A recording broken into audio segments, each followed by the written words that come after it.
নমস্কার দর্শক বন্ধুরা, গুড মর্নিং সবাইকে।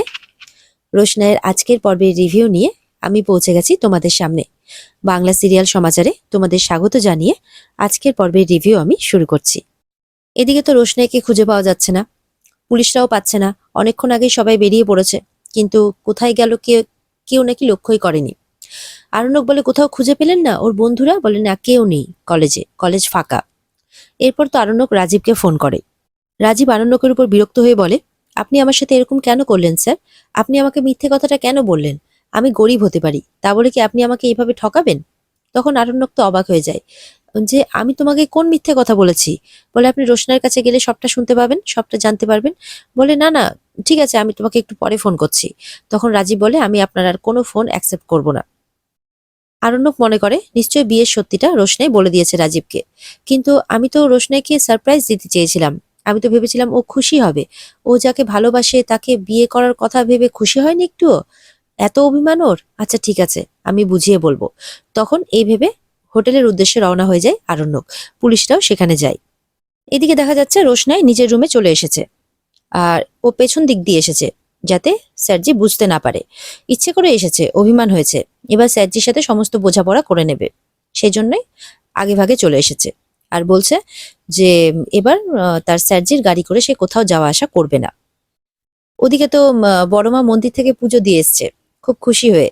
কারণ ভেবেছে যে বাদশা আর গরিমার বিয়ে হয়ে গেছে।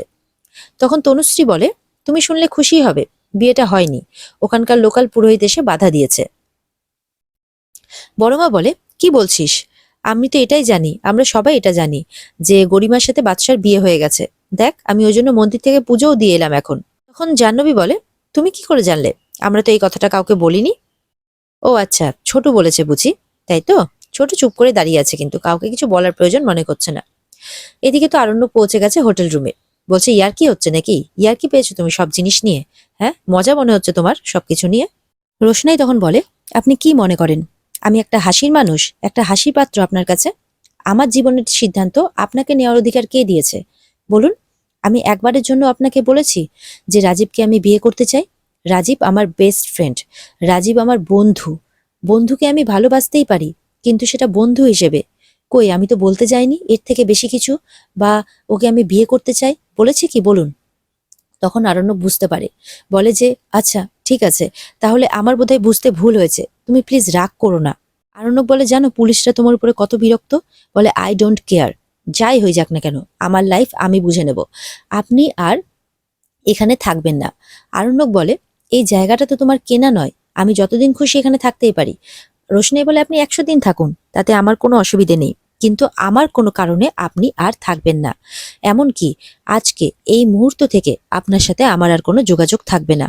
আরণ্যক তো পুরো কেঁদে ফেলে, গলা কেঁপে ওঠে তার। রোশনাই বলে, আমি একজন অ্যাডাল্ট মেয়ে, আমি কখন বিয়ে করব, কাকে বিয়ে করব, কি করব আমার লাইফে, সেই সিদ্ধান্ত সম্পূর্ণ আমার, সেটা নেওয়ার অধিকার আপনার নেই। আরণ্যক বলে, তুমি একটু শান্ত হও। রোশনাই বলে, আমি চাই না যে আর কোনো দিনও আপনার সাথে আমার দেখা হোক। আরণ্যকের খুব আঘাত লাগে। আরণ্যক বলে, রোশনাই, আমাকে এইভাবে হার্ট করতে তোমার খারাপ লাগছে না? রোশনাই বলে, ইউ ডিজার্ভ ইট।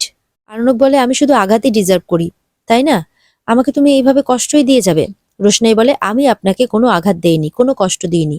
আর যদি দিয়েও থাকি, তাহলে তারই বা দাম কি আছে আপনার কাছে? হ্যাঁ, আপনি আমাকে আশ্রয় দিয়েছিলেন ঠিকই, কিন্তু তার সঙ্গে আপনি আমার জীবনটাকে অপমানে পুড়িয়ে দিয়েছেন। বলে, আমি তোমার জীবনটা অপমানে পুড়িয়ে দিয়েছি? বলে, হ্যাঁ, আপনি না দিলেও আপনার বাড়ির লোক দিয়েছে। রোশনাই বলে, আমি যদি আপনার কাছে দাবি করতাম, আপনি যে আমার মাথায় সিঁদুরটা পরিয়েছেন, হ্যাঁ, আপনি এটাকে মিথ্যে মনে করতেই পারেন, বা সত্যি হয়তো মিথ্যে বিয়ে, কিন্তু মন্ত্রগুলো তো সত্যি ছিল, সিঁদুরটা তো সত্যি ছিল। আপনি যে আমাকে সিঁদুরটা পরিয়েছেন, আমি যদি আপনার স্ত্রী হওয়ার অধিকার দাবি করতাম আপনার কাছে, যদি সমস্ত অধিকার দাবি করতাম, আপনি আমাকে ফেরাতে পারতেন? আরণ্যক বলে, তো দাবি করো না রোশনাই। বলে, কেন দাবি করব? আমি তো ওটা মানি না। আরণ্যক বলে, তুমি মানো না? সত্যি বলো না, তুমি কি সেই সিঁদুরটা মানো না, অ্যাকসেপ্ট করতে চাও না?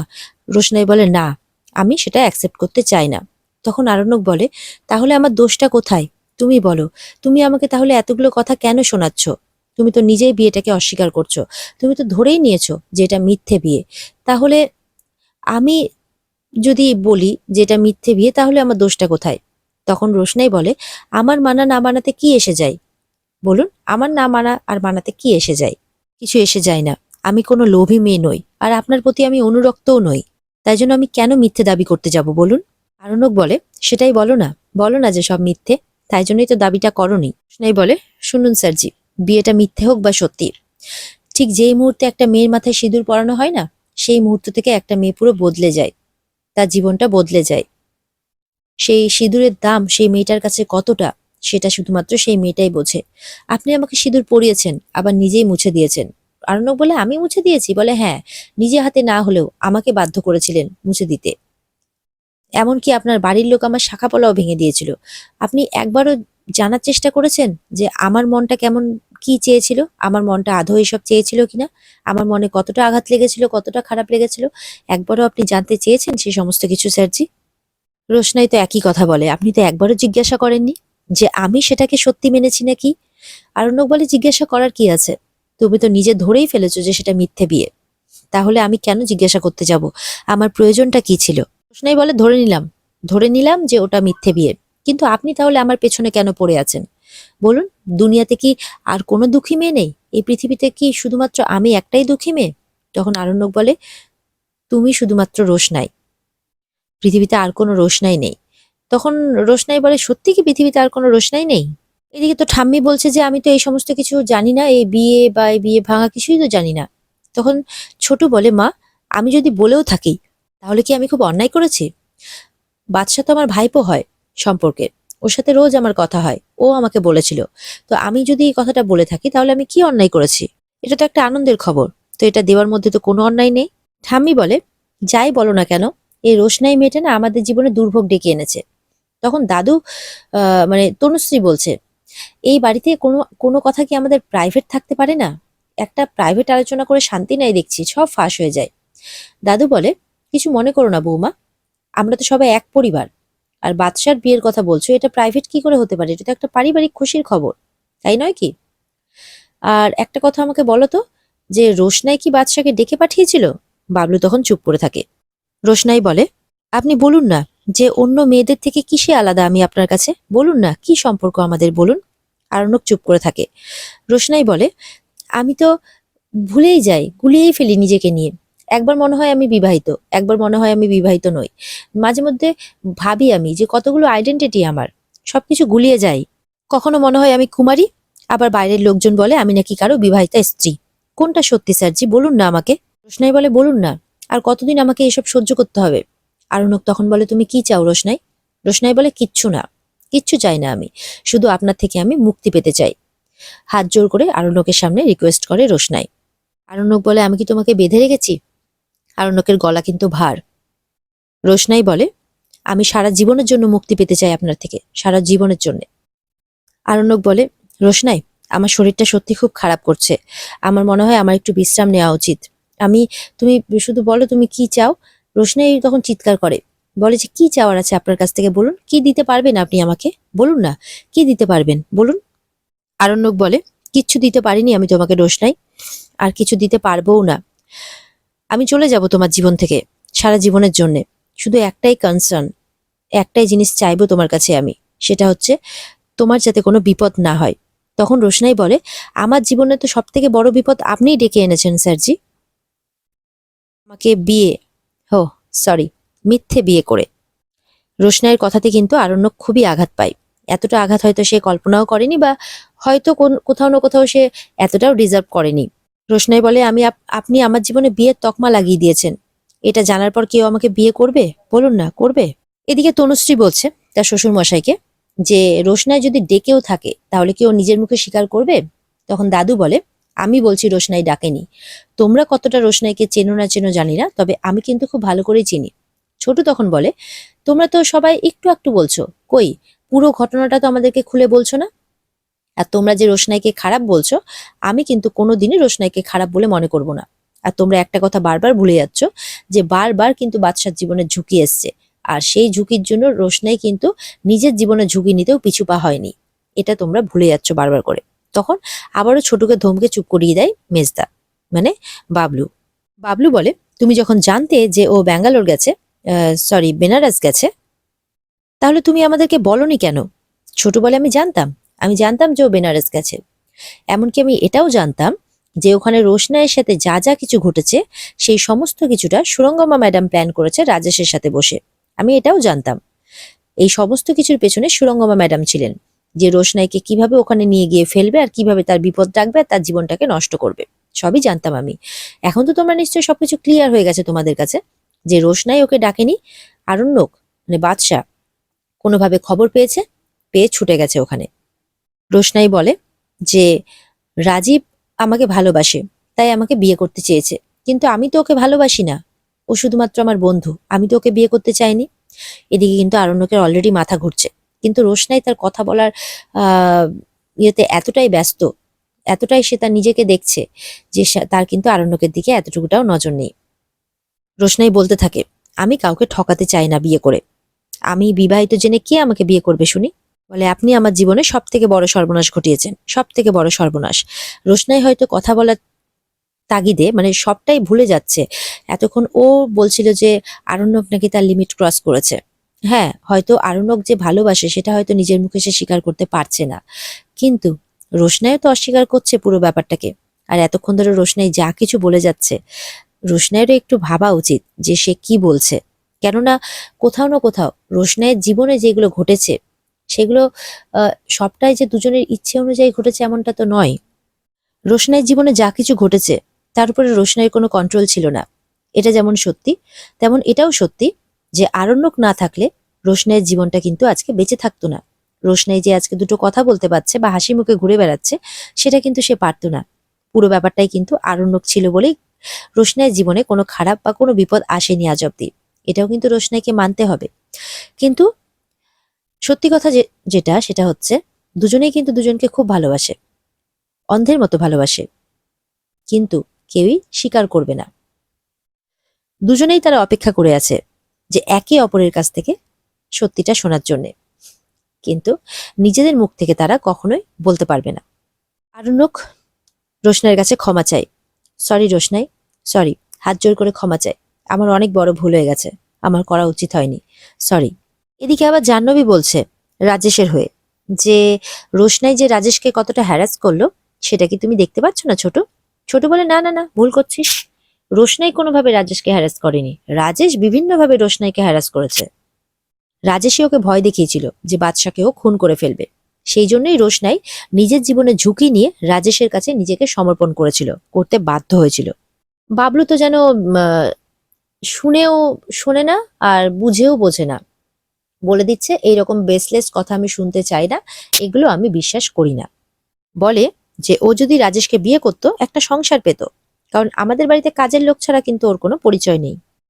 আরণ্যক বলে রোশনাই, আমার না শরীরটা সত্যি খুব খারাপ করছে, আমি না পারছি না থাকতে, আমি আসলে তোমাদেরকে বলিনি যে দুদিন ধরে কিন্তু আমার খুব জ্বর, আমি দাঁড়াতেও পারছি না।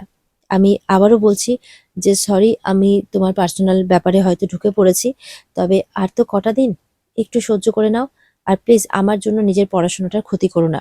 এই বলে আরণ্য ঘর থেকে চলে যায়। বড় মা বলছে রোশনাইকে নিয়ে যে ওটা ওর জীবনের সিদ্ধান্ত, ও কাকে বিয়ে করবে, সবার কাছে তো অর্থটাই মেন হয়ে দাঁড়ায় না, অর্থটাই বড় হয়ে দাঁড়ায় না, তাই না? আর রোশনাইয়ের মতো মেয়ের কাছে তো কখনোই নয়। তো সেটা তার জীবনের সিদ্ধান্ত না, সে কাকে বিয়ে করবে না করবে। ছোট বলে আমি তো একটা জিনিস বুঝতে পারছি না, বাদশা সে যতই রোশনাইয়ের উপকার করতে যাক না কেন, ও তো গরিমাকে বিয়ে করতে কোনোদিনই অস্বীকার করেনি, ও তো চেয়েছে, আর ও তো গেছিল বর বেশে গরিমাকে বিয়ে করতে। এখন যদি মন্দিরে কোনো ঝামেলা হয় তাতে আরণ্যকের কি দোষ, আমি তো সেটাই বুঝে উঠতে পারছি না। তনুশ্রী বলে কারোর কোনো দায় নেই, সব দায় আমাদের, ঠিক আছে? দাদু বলে তোমরা ওকে রেখে এলে কেন, জোর করে নিয়ে আসতে পারলে না? ঠাম্মি বলে রাজেশের তো এখন রাগ থাকবে যদি ওর কোনো ক্ষতি করে দেয়। তনুশ্রী বলে বাদশা তো অ্যাডাল্ট মা, ও তো ছোট বাচ্চা নয় যে আমরা বলবো আর আমাদের সাথে চলে আসবে। ও নাকি রোশনাইয়ের পরীক্ষা দিয়ে রোশনাইয়ের বিয়েটা দিয়ে তারপরেই আসবে, আর মাত্র কয়েকটা দিন, তারপর নাকি সে চলেই আসবে। বড়মা বলে কার সাথে বিয়ে হচ্ছে রোশনাইয়ের? বাবলু বলে এইসব মেয়ের তো আর একজন থাকে না, যখন যাকে সুবিধের বলে মনে হয় তখন তার গলায় ঝুলে পড়ে। ছোটর এইসব কথা শুনতে একদম ভালো লাগে না। বলে ওই যে প্রথমে যে শোনা গেছিল রাজীব, তাকেই নাকি সে ফাইনালি বিয়ে করছে। এদিকে তো আরণ্যক তার ঘরে ঢাকা দিয়ে একদম শুয়ে পড়েছে, তার শরীর খারাপ, কিন্তু তার মাঝে সে আরো মানে রোশনাই যে তাকে অপমানগুলো করেছে সেগুলোই ভেবে যাচ্ছে। সে বলছে হ্যাঁ আমারই ভুল, আমারই ভুল, আমি ভুল ভেবেছিলাম আর তোমার সাথে রাজীবের বিয়েটা ঠিক করে ফেলেছিলাম। কিন্তু হ্যাঁ, তুমি যে রাজীবকে ভালোবাসো না, এটা শোনার পর জানি না কেন মনের মধ্যে একটা অদ্ভুত আরাম হচ্ছে। কিন্তু তা বলে তুমি আমাকে কি এতটা অপমান করতে পারো রোশনাই? তুমি আমাকে যেভাবে অপমান করেছো রোশনাই, আমি এই অপমান কোনোদিনই ভুলতে পারবো না। এইসব কথা ভেবে যাচ্ছে আরণ্যক শরীর খারাপ অবস্থাতেও। এদিকে রোশনাই ভাবছে, আমি কি স্যারজিকে একটু বেশি বলে ফেললাম? তারপরে ভাবছে, না, ওনাকে আমার জীবন নিয়ে ছিনিবিনি খেলার অধিকার কে দিয়েছে? যা করেছি ঠিক করেছি। কিন্তু সিঁদুর পরার কথাগুলো আমি ওনাকে কেন বলতে গেলাম? তাহলে কি সিঁদুর পরার পর আমি সত্যি বদলে গেছি? এইসব কথা ভেবে যাচ্ছে রোশনাই। এদিকে আরণ্যক ভাবছে, আর আমি তোমার পথের কাটা হয়ে দাঁড়াবো না। কিন্তু তোমার যদি বিপদ হয় সেটা তো আমি মেনে নিতে পারবো না। এদিকে আরণ্যকের খুব শরীর খারাপ করছে, প্রচন্ড জ্বর এসেছে, সে থাকতে পারছে না। বলছে রিসেপশনে ফোন করে বললেও হতো, কি যে করি, কিন্তু সেটারও তো ক্ষমতা নেই আমার শরীরে। থাক, বলবো না। যাই হয়ে যাক, পুড়ে যাক গায়ে জ্বর, জ্বরে পুড়ে যাক গা, তবুও বলবো না। বলে, জ্বর হয়ে যদি আমি এখানেই মরে যাই তো ভালো হবে, রোশনাই খুব খুশি হবে। বলে, আমি রোশনাইয়ের কথা কেন ভাবছি, গরিমার কথা কেন ভাবছি না আমি? তাহলে কি আমি রোশনাইকে ভালোবাসি? এরকমটা ভাবছে আরণ্যক। রোশনাই বলে, না, আমি একটুও বদলাইনি। উনি তো গরিমা দিদির হাজবেন্ড। তারপরে আবার ভাবছে, ওনার তো এত শরীর খারাপ, উনি তো কথাও বলতে পারছিলেন না। উনি শরীর ওষুধ খেলেন কিনা, কি করব আমি? উনি তো আমাদেরই শহরে এসছেন, তাহলে তো আমারই খেয়াল রাখা উচিত। এগুলোই ভাবছে রোশনাই। ভাবছে যে আমি যদি এখন ওনার ঘরে যাই তাহলে তো আবার ওর বাড়ির লোক আমাকে অপমান করবে। থাক, আমি যাব না। এদিকে ছোটু আবারও বলছে, যদি বাদশা কারো উপকার করে কারোর জীবন যদি সুস্থ সবলভাবে চলে, তাতে তোমাদের অসুবিধাটা কোথায়? আর ওই যে কার সাথে বিয়ে হবে বলছে, সে যদি চাকরি বাকরি করে রোশনাইকে ভালো রাখে, তাতেই বা তোমাদের অসুবিধে কোথায়? বাবলু বলে, সেই মেয়ে যা ইচ্ছে তাই করুক, তাতে আমাদের দেখার কোনো কথাই নেই। যাতে আমার ছেলে আর আমার পুত্রবধূকে কোনোভাবে ডিস্টার্ব না করে, ব্যাস। ঠাম্মি বলে, এবার বিয়েটা হলে বাঁচি, দুজনে মিলে সুখে সংসার করুক, আর কি বা চাইবার আছে আমাদের? দিকে আরণ্যক ভেবে যাচ্ছে, রোশনাই আমার দায়িত্ব, গরিমা আমার ভালোবাসা। আমি কখনোই রোশনাইকে ভালোবাসতে পারি না। আর জ্বরে কিন্তু অস্থির করছে, থাকতে পারছে না আরণ্যক। শরীর এতটাই খারাপ যে এবার বড়সড় কোনো ক্ষতি না হয়ে যায়। এদিকে রোশনাই বলছে যে, ভাবছে আর কি, যে জ্বরটা কমলো কিনা একবার খোঁজটা নেওয়া দরকার। স্যার জি এত কিছু করেছেন আমার জন্য, এত খেয়াল রেখেছেন, আমারও কর্তব্য ওনার খোঁজ নেওয়ার, ওনার খেয়াল রাখার। এরপরে ফাইনালি আরণ্যকের রুমে আসে রোশনাই, অনেক ভাবার পর। এসে দেখে আরণ্যক কোনো সাড়া দিচ্ছে না, জ্বরে সে অজ্ঞান হয়ে গেছে। আরণ্যককে রিসেপশনে ফোন করে রোশনাই। রিসেপশন থেকে কোনো উপকার করবে না বলে দেয়, কারণ বলে যে এই সময় ডাক্তারের কোনো চেম্বার খোলা নেই, এই সময় ডাক্তারের কোনো ওষুধের দোকান খোলা নেই, এখন আমরা কোনো ওষুধ দিতে পারবো না, আপনার কাছে কোনো ওষুধ থাকলে আপনি খাইয়ে দিন। তখন রোশনাই বলে, আচ্ছা ঠিক আছে, আমি দেখছি, আমার কাছে পুলিশের গাড়ি আছে, আমি গিয়ে ওষুধ নিয়ে আসছি। এরপরে রোশনাই পুলিশকে রিকোয়েস্ট করতে থাকে। পুলিশ তো বলে, আপনি জানেন আপনি কত হ্যারাস করেছেন আমাদেরকে, এরকম করলে আমরা কিন্তু আপনাকে যে ইয়ে করে রেখেছি, প্রোটেকশন দিয়ে রেখেছি, সেটা উইথড্র করে নেব। রোশনাই বলে, সে আপনারা পারলে কাল থেকে করে নিন, আমারও এরকম বন্দি দশায় থাকতে ভালো লাগে না, কিন্তু এখন প্লিজ আমাকে একটা মেডিকেল শপে নিয়ে চলুন, ওনার খুব শরীর খারাপ। তখন পুলিশ বলে যে, আপনাকে কোথাও নিয়ে যাওয়া আসার দায়িত্ব তো আমাদের নয়। হ্যাঁ, আপনি যদি একা কোথাও যান তাহলে সেটা প্রোটেকশন দেওয়ার দায়িত্ব আমাদের। রোশনাই বলে, যা করার করুন প্লিজ, আরণ্যক স্যারের প্রচন্ড জ্বর, এরপরে কোনো বড় বিপদ হয়ে যাবে। এরপরে এই বলে রিকোয়েস্ট করতে থাকে রোশনাই পুলিশকে। আর এখানে আজকের পর্ব শেষ হয়ে যায়। তো বন্ধুরা, এই ছিল আজকের পর্বের রিভিউ। যদি তোমাদের ভালো লেগে থাকে তাহলে অবশ্যই পর্বকে লাইক, কমেন্ট আর চ্যানেল কিন্তু সাবস্ক্রাইব করে দেবে। দেখা হবে তোমাদের সাথে আগামীকালকে নতুন পর্বের রিভিউ নিয়ে। ততক্ষণ সবাই ভালো থাকবে। আর এই পর্বের বিস্তারিত দেখতে অবশ্যই তোমরা স্টার জলসার পর্দায় নজর রাখবে। টাটা।